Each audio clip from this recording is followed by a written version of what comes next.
Roma, ika-4 na kabanata. Tungkol kay Abraham na ating ninuno, ano naman ang masasabi natin? Ano ang kanyang karanasan tungkol sa bagay na ito? Kung itinuring siya ng Diyos na matuwid dahil sa mga nagawa niya, may maipagmamalaki sana siya.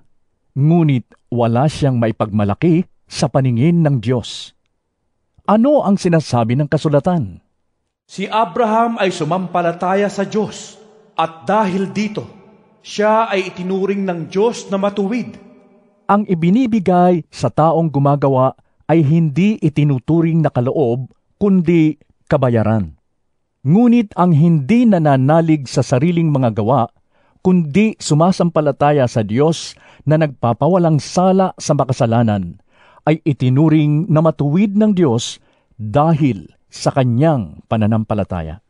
Kaya tinawag ni David na pinagpala ang taong itinuring ng Diyos na matuwid nang hindi dahil sa sarili nitong mga gawa.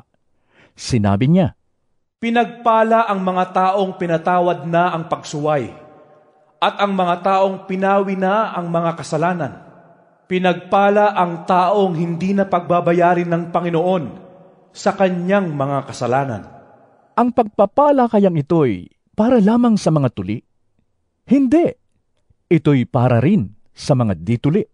Sinasabi natin, batay sa kasulatan, na itinuring na matuwid ng Diyos si Abraham dahil sa kanyang pananampalataya. Kailan yon nangyari? Bago siya tinuli o pagkatapos? Bago siya tinuli at hindi pagkatapos. Ang kanyang pagtutuli ay naging tanda na siya'y itinuring na matuwid ng Diyos dahil sa pananampalataya niya noong hindi pa siya tuli.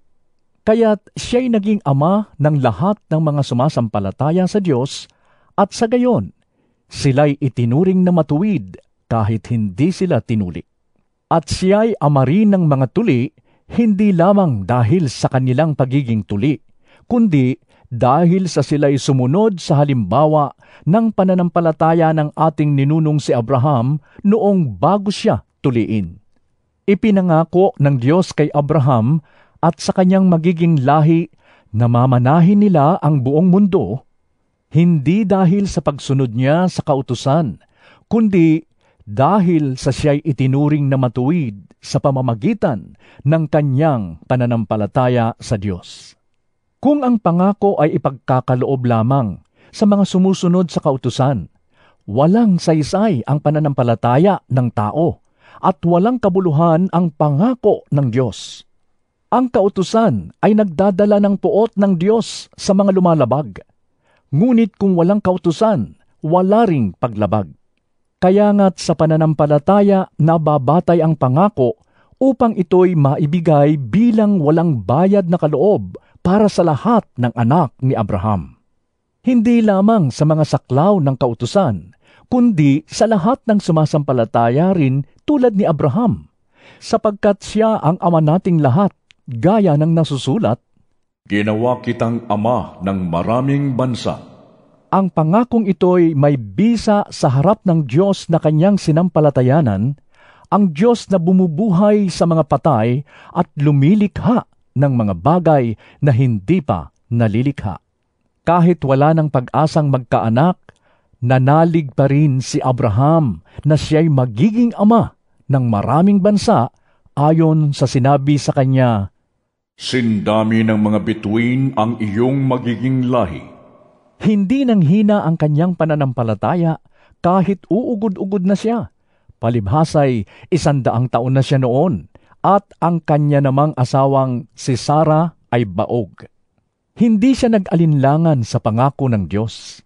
Sa halip, lalo siyang lumakas dahil sa kanyang pananampalataya at nagpuri pa sa Diyos. Lubos siyang naniwala na tutuparin ng Diyos ang ipinangako nito. Kaya't dahil sa kanyang pananampalataya, siya'y itinuring na matuwid ng Diyos. Ang salitang itinuring na matuwid ay isinulat hindi lamang para sa kanya, kundi para sa atin din naman. Ituturing din tayong matuwid dahil sumasampalataya tayo sa Diyos na muling bumuhay kay Jesus na ating Panginoon. Siya'y ipinapatay dahil sa ating mga kasalanan at muling binuhay upang tayo'y mapawalang sala.